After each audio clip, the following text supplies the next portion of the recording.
আমাদের প্রথম টেস্টে যারা ওই খেলায় অংশগ্রহণ করেছিল, আমরা সকলে একসাথে হব কালকে। তামিম ইকবাল আছে, সাকিব আল হাসান আছে, মোহাম্মদ আশিকুল আছে এবং মুশফিকুর রহিম আছে। তারাও কিন্তু তোমাদের মতন বয়সেই ছিল একদিন, এবং খেলতে খেলতে প্র্যাকটিস করতে করতে আজকে তারা বিশ্বের সেরা প্লেয়ার হয়েছে। সাংবাদিক ভাই বোনেরা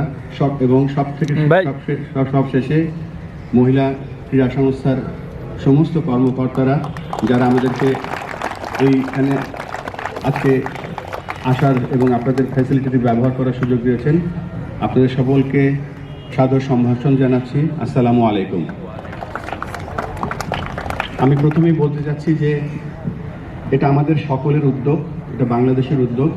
এই উদ্যোগটা হচ্ছে যে আমরা 3টা ফর্ম্যাটেই ক্রিকেট খেলি। আমরা T20 ক্রিকেট খেলি, আমরা 50 ওভারের খেলা খেলি, একদিনের ক্রিকেট, আমরা টেস্ট ক্রিকেট খেলি।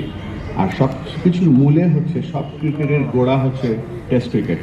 এবং আজকের এই যে কোমলমতি শিশুরা, ছেলেরা এবং মেয়েরা যারা আজকে সাদা ড্রেস পরে দাঁড়িয়ে আছো, ফাইন ভাই একটা কথা বলেছে যে ড্রেসে খেলা হয় এবং সাদা মনে খেলা হয়।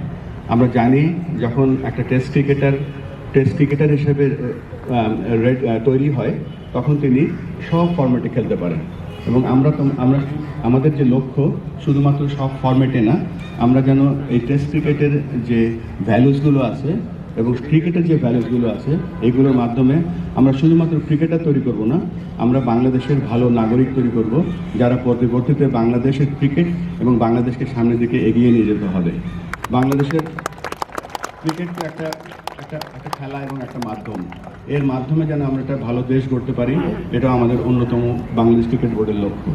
আমরা আশা করব আজকের এই দিনটা আমরা ভালোভাবে উপভোগ করব, কেননা আমরা এর আগে প্রথমে খুলনাতে, তারপর রাজশাহীতে, তারপরে সিলেটে, গতকালকে চট্টগ্রামে, আজকে ঢাকাতে এবং আমরা কালকে আমরা অ্যাকচুয়াল 26-এর যে জুনের যে সেলিব্রেশন, আমাদের প্রথম টেস্টে যারা ওই খেলায় অংশগ্রহণ করেছিল, আমরা সকলে একসাথে হব কালকে।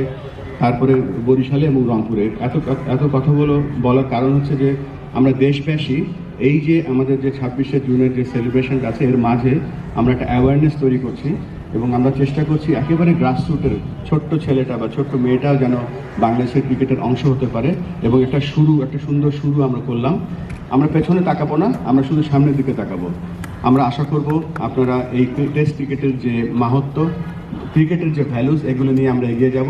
এবং সবশেষে আমি যেই অর্গানাইজেশনের আজকে রিপ্রেজেন্টেটিভ হিসেবে দাঁড়িয়ে আছে এখানে, আমাদের কর্মকর্তা যারা এই আয়োজন করেছে, আপনারা শুনে খুশি হবেন যে মাত্র 3-4 দিনের নোটিসে এত বিশাল একটা অর্গানাইজ করেছে আমাদের ক্রিকেট বোর্ডের কর্মকর্তারা। এর জন্য আপনাদের সকলকে অশেষ ধন্যবাদ। আর আশা করব যে আমরা আমাদের যারা সাকসেসফুল টেস্ট ক্রিকেটাররা যারা আছে, তামিম ইকবাল আছে, সাকিব আল হাসান আছে, মোহাম্মদ আশিকুল আছে এবং মুশফিকুর রহিম আছে, তারাও কিন্তু তোমাদের মতন বয়সেই ছিল একদিন, এবং খেলতে খেলতে প্র্যাকটিস করতে করতে আজকে তারা বিশ্বের সেরা প্লেয়ার হয়েছে। তোমাদের মাঝেও সেই প্রতিভা আছে। ইনশাআল্লাহ আল্লাহ তোমাদের সহায় হোক। এই বলে আমি আমার বক্তব্য শেষ করছি। ধন্যবাদ।